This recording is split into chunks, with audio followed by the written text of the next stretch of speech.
Jay, so your man Jay Morrison is back in the news. This time I saw where DA Fonnie Willis and the SEC are actually opening an investigation into his Tulsa real estate fund. Have you seen this across social media, and what are your thoughts? I see a lot of people talking about this. I don't, of course, I didn't hear anything about him. He didn't say anything, but I hear a lot of haters. And it's not that Jay didn't do anything wrong. I don't know specifically, but I'm sure he did something wrong. Um, but the people, and one thing I gotta say, and I gotta say this about black people, you know what I'm saying? Because we ain't shit, and I just wanted to put it out there, especially when it comes to investing, right? See, I heard one brother sitting there talking about the specs of the building and all this other stuff and how he wasn't able to make it work. Well, I heard a bunch of billionaire white people say, investors, say on Earn Your Leisure, well, we only expect 30% of our investments to pop. We expect to take losses. Black people ain't like that. Black people don't care. Like, you could have all your bum ass flumadiddle business ideas and you put your money in there and it never worked. And you just think it's just, oh, hey, this is just business. Business is this. Business, it happens. But as soon as a black person give you their money on an investment, ain't no more business. Ain't no more possibility that it won't work. It has to work. Otherwise, you're a scam artist. Otherwise, something wrong. And that sucks for that brother. Now, typically these types of things happen where, and I'm going to give him the benefit of the doubt, that you might have a good heart in the beginning and you got the right idea and you really want to do something and you created that type of narrative that you're the person for people to support in this thing, and things don't go the way you want it to go. If I'm not mistaken, and please correct me if I'm wrong, do some research we can look at, I believe this was pre-COVID when it started.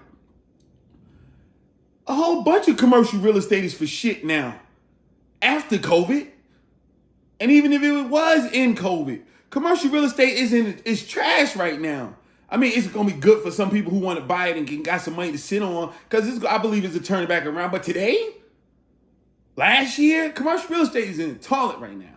So that is what it is. So if he bought that building to people be in and out of that building, using that building, it's just it's not a good deal. But people that look like you and I, we can't say, oh, we just took a loss on an investment. Especially if it's another person that look like you and I. He took our money. That's the narrative. Then I heard a white brother on there just, oh, he's never sold real estate a day in his life. He never did this, he never did that. And I'm like, wow, that's why I call it hating. It's not because I'm defending him. I don't know him. He is home team from Bricks originally, like me. But, okay, he got famous from selling real estate to celebrities.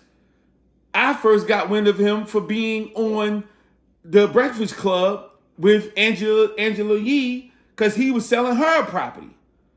So why are we saying that? Why are we just saying lies about him as opposed to sticking to the facts? He had a business arrangement that he blew. It didn't do so well with. All right, cool. Let's stick with that.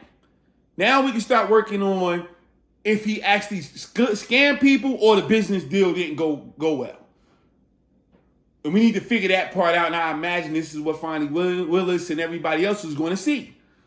But it's not illegal for you to talk to other individuals and say, hey, let's go ahead and put up some money. And then you put the money up and the deal don't go the way it's supposed to go. That's not illegal. That's not a scam. That's business. That's all it is. Now, if he never bought that building, if he never did certain other prospects and things like that he said he was going to do with the money, he did wrong. But if he did everything he said he was going to do with the money, but it just didn't pan out, then it's business. It happens. So many people are going to have to go into business on investment, put some money up, and it's not going to work. The majority of them don't work.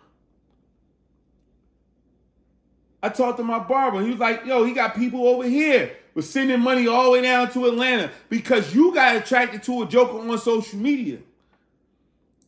And so you sending your bread to somebody you don't even know. And you expect us to have sympathy for you? Come on, man. But y'all corny dudes on social media making y'all whole video about trashing somebody. All of these jokers that done turned their whole platform into that. Finding out who did what and who didn't do. The other dude that was talking about DJ envying them. Like, his whole thing was about them. You ain't even got no business dealings with them. You ain't lose no money. Like, jokers are not real dudes. They're like real men no more. Real men don't talk about other men like that. Like, I can see, why don't you go ahead and be a news correspondent if that's the case? Don't try to act like you doing real, this is real dude stuff. Like, no, you ain't doing nothing. You just trying to get likes and get clicks. Like I said, if he did something wrong, hey, they gotta handle that.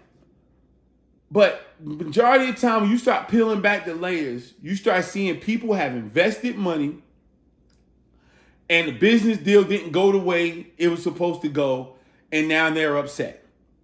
But it hurts me because it's people that look like myself that's the majority of the time, they don't get the benefit of the doubt. I watch these white brothers. They're billionaires and millionaires, and they do this for a living on a high scale. They say they expect to only do well on 30 to 40% of their investments. And this is the successful. That's just not a fact if you think that and a lot of times, this is your only investment because you scared to death to put some money up. Somebody got to really talk that talk on social media to get you souped up. And then you get some bread out. And so when you get that bread out, you expect it got to come back right. If it don't, something wrong. No, it don't work that way. The first time usually never pops. Sometimes it's the fifth or sixth time. Read about Tyler Perry's story and how many years he invested in throwing that first play. About 7-8 years before it popped and maybe became something. Like, that's not how it works. But I'm just so sick and tired of us going so hard at us on when the deal don't go the way we expect it to go. Investment means you're putting up money that you can stand to lose. That's what an investment is. So stop going into investments thinking that as soon as I put it in there, it's always the first thing people, am I able to take this loss? Because that is a very valuable option that you can lose that investment. It's just as valuable as winning. It's 50-50. Sometimes it's 60-40 on the loss side. But I'm tired of hearing these stories, man, because it sucks. And that's why we can't have no collective situation and no growth. And the last thing I'll end with, Jay Morrison is qualified to be called a celebrity at this point, right? And so what happens with celebrities trickle down to the non-celebrity. And so some brother or 2-3 best friends in the hood won't be able to help get their families out of the hood because they won't put their money and resources together. They won't invest in the brother that got an idea, you know what I'm saying? And they don't have an idea because of something that happened with celebrities.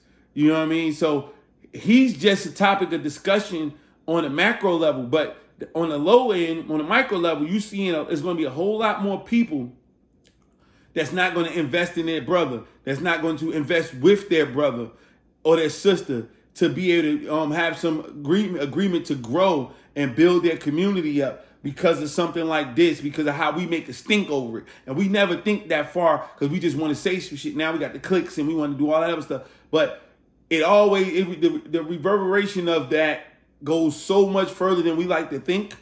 Because we think it's a small pebble in a river, but it's really a big ass boulder in the pond. And it affects the whole situation way worse than what you think. So I don't want young brothers and young sisters not to get with their friends and put their money together, their resources together, like we used to do when we were kids, to get some junk food or something like that. Put your resources together and you'll get what you want to get to faster financially if you're doing it together, not apart.